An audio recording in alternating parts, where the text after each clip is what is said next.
नमस्कार प्रिय विद्यार्थियों, जेवी पॉइंट में आपका हार्दिक स्वागत व अभिनंदन।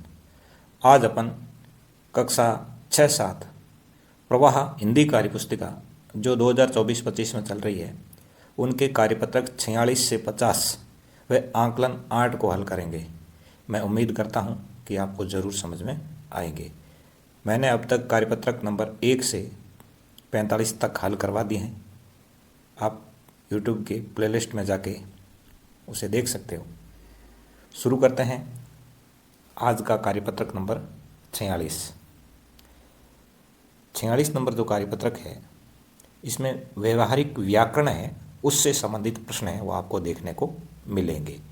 काल के बारे में आपको पता होना चाहिए, उससे संबंधित प्रश्नों को अपन हल करेंगे।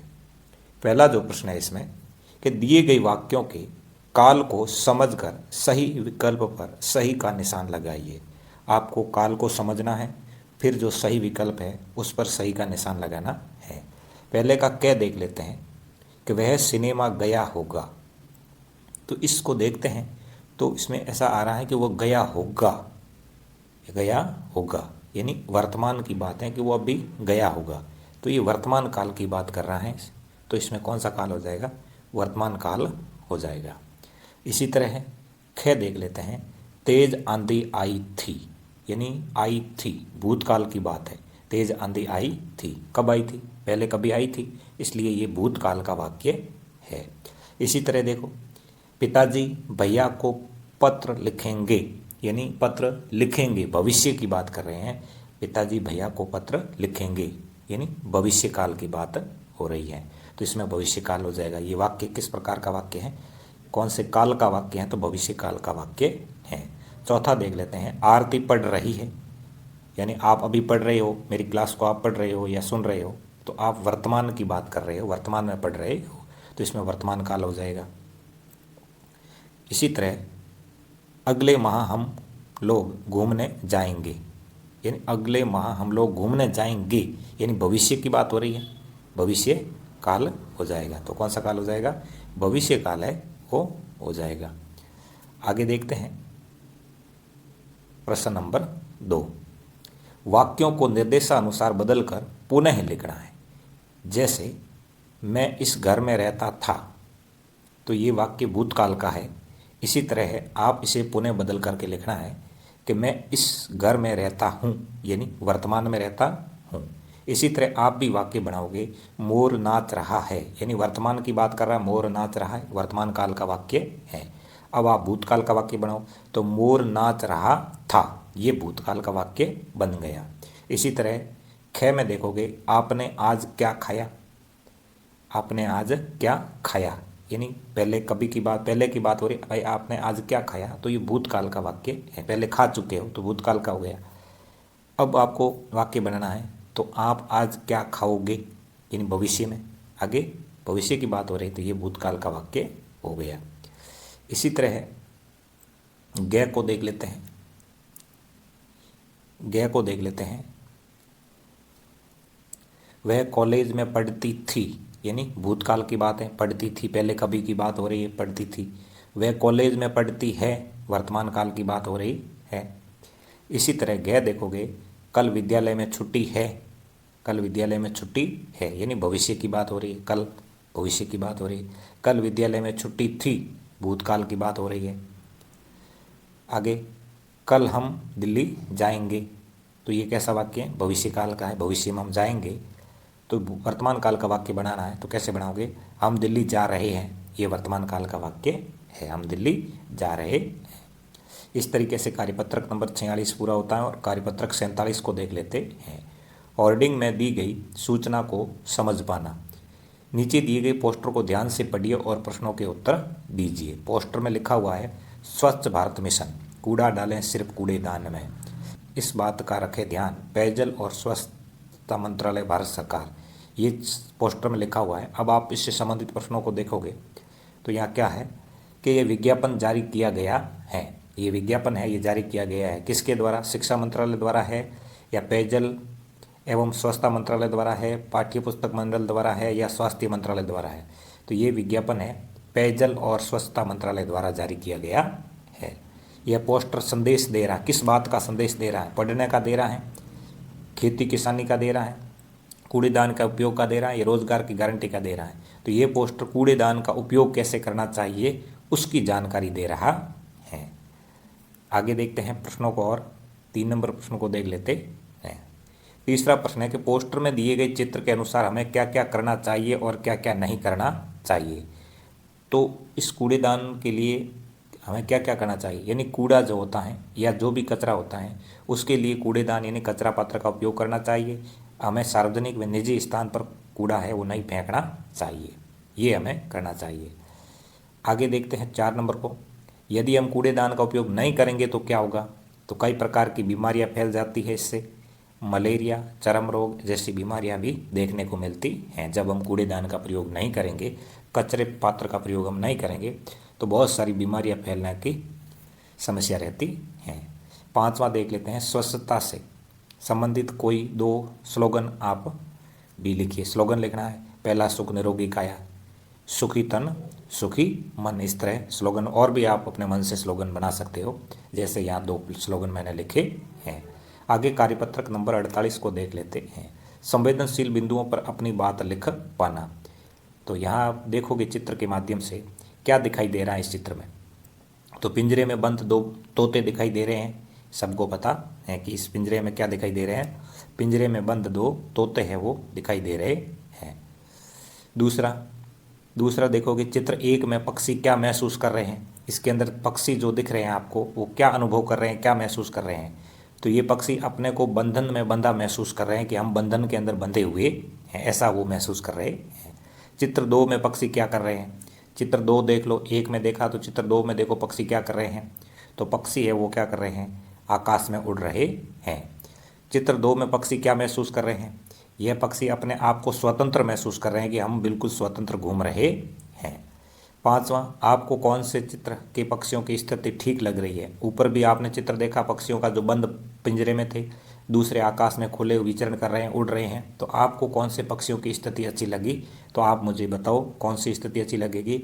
हमें चित्र 2 में उड़ते हुए पक्षियों की स्वतंत्र जिंदगी ठीक लग रही है, यानी आपको स्वतंत्र जिंदगी है ठीक लग रही है, पक्षियों की भी इसी तरह जिंदगी होनी चाहिए। आगे कार्यपत्रक नंबर 49 देख लेते हैं। यहाँ पे आपको गद्यांश है वो देखने को मिलेगा, गद्यांश को पढ़ करके प्रश्नों के उत्तर देने हैं। तो पहले एक बार गद्यांश को पढ़ लेते हैं। एक सोना नाम की मछली तालाब में तैर रही थी। सोना सुनहरे रंग की थी, उसे अपनी सुंदरता पर बहुत घमंड था। वह सबसे अलग थलग रहती थी, वह किसी से भी ठीक से व्यवहार नहीं करती थी। एक दिन वह गंदे पानी की धारा में बह गई, उसका सुनहरा रंग फीका पड़ गया। उसने जब पानी में अपनी परछाई देखी तो वह बहुत उदास हो गई और उसे अपनी गलती का एहसास हो गया। उस दिन से वह सब के साथ मिलकर रहने लगी। तो ये कहानी थी कुछ इस प्रकार। अब इसमें से आपको इसमें जवाब देने हैं। मछली को घमंड था, किस बात का घमंड था? अपनी सुंदरता पर उसे घमंड था। मछली पहले रहती थी, किस में रहती थी? तालाब में रहती थी। मछली का जो रंग था वो सुनहरे रंग की थी। एक दिन वह क्या कही, गंदे पानी की धारा में बह गई थी, गंदे पानी की धारा में बह गई थी। आगे, मछली उदास क्यों हो गई? क्योंकि उसका सुनहरा रंग जो था वो फीका पड़ गया था, इसलिए वो उदास हो गई। यदि तुम सोना मछली की जगह होते तो सबके साथ कैसा व्यवहार करते? हम सबके साथ रहते और सभी से अच्छा व्यवहार करते। अगला प्रश्न देख लेते हैं 7 नंबर। नीचे दिए गए शब्दों के अर्थ लिखकर वाक्य बनाने हैं। जैसे घमंड शब्द का अर्थ होता अभिमान, वाक्य बनाना है तो सीता को अपनी सुंदरता पर क्या है? घमंड है। परछाई की बात करें तो परछाई का अर्थ होता साया। शेर को कुएं में अपनी परछाई दिखाई दी। इसी प्रकार आगे देखो, सुनहरा, सुनहरा का मतलब सोने जैसा। परी के बाल सुनहरे हैं। धारा, धारा का अर्थ होता लहर, नदी की धारा तेज है। उदास का मतलब होता दुखी, तो आज किशन उदास है। इस तरीके के वाक्य बनाने थे। आगे देखते हैं कार्यपत्रक नंबर 50 को। इसी के अंदर आप पद्यांश जो है इसको पढ़ करके यहाँ जवाब देने हैं। क्या लिखा हुआ है पढ़ ले कि मैं तो वही खिलौना लूँगा, मचल गया दीना का लाल। खेल रहा था जिसको लेकर राजकुमार उछाल उछाल। व्यथित हो उठी माँ बेचारी, था सुवर्ण निर्मित वह तो। खेल इसी से लाल नहीं है राजा के घर भी यह तो। राजा के घर नहीं नहीं माँ, तू मुझको बहकाती है। इस मिट्टी से खेलेगा क्या राजपुत्र, तू ही कह तो। फेंक दिया मिट्टी में उसने मिट्टी का गुड्डा तत्काल। इस तरह की ये लाइनें थी। अब इससे संबंधित अपन प्रश्नों के हल करेंगे। खिलौने के लिए मचल गया था कौन? दीना का लाल जो था वो खिलौने के लिए मचल गया था। राजा के घर में किस तरह का खिलौना नहीं है? राजा के घर में मिट्टी का खिलौना है वो नहीं है। माँ दुखी क्यों उठी? माँ राजकुमार के स्वर्ण खिलौने को देखकर हो उठी, क्योंकि वह गरीबी के कारण नहीं ले सकती थी, इसलिए वो दुखी हो उठी। देखकर दुखी हो उठी, यहाँ दुखी लिखना था। राजपुत्र का अर्थ है राजा का पुत्र। इस तरह पुत्र शब्द जोड़कर आप भी 3 शब्द बनाइए। तो कुपुत्र, सुपुत्र और एक और बना दीजिए घनिष्ठ पुत्र। घनिष्ठ पुत्र। आगे देख लेते हैं 5 नंबर प्रश्न को। उपयुक्त गद्यांश में से सर्वनाम शब्द छांट कर लिखिए। तो म है, वही है, जिसको है, वह है, यह है, तू है, मुझको, इस, क्या, उसने, ये सभी क्या है? सर्वनाम शब्द हैं। इस कविता में बच्चा माँ से नाराज क्यों हो रहा है? बताओ। क्योंकि बच्चे को वही सोने का खिलौना चाहिए था जिससे राजकुमार खेल रहा था और उसकी गरीब माँ है उसे नहीं ला सकती थी। आपने भी कभी किसी वस्तु के लिए जिद की है? उसके बारे में बताओ। तो बिल्कुल जिद तो की है। एक दिन मेरी माँ से गुड़िया के लिए जिद की थी तो मुझे मेरी माँ ने गुड़िया दिलाई थी। आगे देखते हैं आंकलन 8। दी गई कहानी को पढ़कर प्रश्नों के उत्तर देने हैं। आंकलन 8 से संबंधित कहानी पढ़ लेते हैं। एक बार एक शेर जो है वो अपनी गुफा में सो रहा था। तभी अचानक एक चूहा कहीं से आकर शेर के ऊपर कूदने लगा। शेर की नींद खुल गई। शेर को चूहे पर बहुत गुस्सा आया और उसने चूहे को अपने पंजे से पकड़ लिया। चूहा बहुत डर गया और कांपने लगा। चूहा शेर से बोला, आप मुझे छोड़ देंगे तो मैं तो आपका बहुत उपकार होगा। शेर को दया आई और उसने चूहे को छोड़ दिया। एक दिन अचानक शेर शिकारी के जाल में फंस गया। शेर जोर जोर से दहाड़ने लगा। यह सुनकर वहाँ चूहा आ गया और उसने नुकीले दांतों से जाल काट दिया। शेर आज़ाद हो गया और चूहे का बहुत धन्यवाद किया। इसका सही मेल है नौक धन इला। दूसरा प्रश्न देख लेते हैं। शिकार करने वाले को शिकारी कहते हैं तो व्यापार करने वाले को व्यापारी कहते हैं। इसी तरह देखोगे निम्नलिखित में से विलोम शब्दों का सही विकल्प है। तो विलोम शब्दों का सही विकल्प देखना है। तीसरा प्रश्न देख लेते हैं। तो डर, निडर, ये सही विकल्प है। बाकी ये सेम हो गया, ये सेम हो गया, ये सेम हो गया। डर को हम और किस नाम से जानते हैं? तो भय के नाम से जानते हैं। इस कहानी का शीर्षक क्या हो सकता है? तो शेर और चूहा इस कहानी का शीर्षक है। शेर को चूहे पर गुस्सा क्यों आया? चूहे का शेर के ऊपर कूदने पर गुस्सा आया। दिए गए संयुक्त व्यंजन का प्रयोग करते हुए नए शब्द बनाने हैं। आपको नए शब्द बनाने हैं संयुक्त व्यंजन देखते हुए। जैसे धर्म की तरह कर्म, गरम, शर्म, प्रेम, फ्रेम, प्रेस, फ्रेस, पता की तरह फता, गता, सत्ता, द्वार की तरह हरिद्वार, द्वारका, द्वारा। शेर आज़ाद हो गया से क्या आशय है? शेर जाल से आज़ाद हो गया तथा शेर स्वतंत्र हो गया। किन किन जानवरों के दांत नुकीले होते हैं? शेर के, चूहा के, बिल्ली के, कुत्ता के, इन सब के दांत हैं वो नुकीले होते हैं। आगे बढ़ते हैं। नीचे दी गई शब्दों से सरल वाक्य बनाइए। गुफा, धन्यवाद और उपकार से संबंधित। गुफा, एक बार एक शेर अपनी गुफा में सो रहा था। वाक्य बन गया। धन्यवाद, शेर ने चूहे को धन्यवाद बोला। चूहा शेर से बोला, मुझे छोड़ दो, मैं तुम्हारा कभी न कभी भला करूँगा, उपकार करूँगा। तो इस प्रकार आज की क्लास अपनी यहीं समाप्त हो जाती है।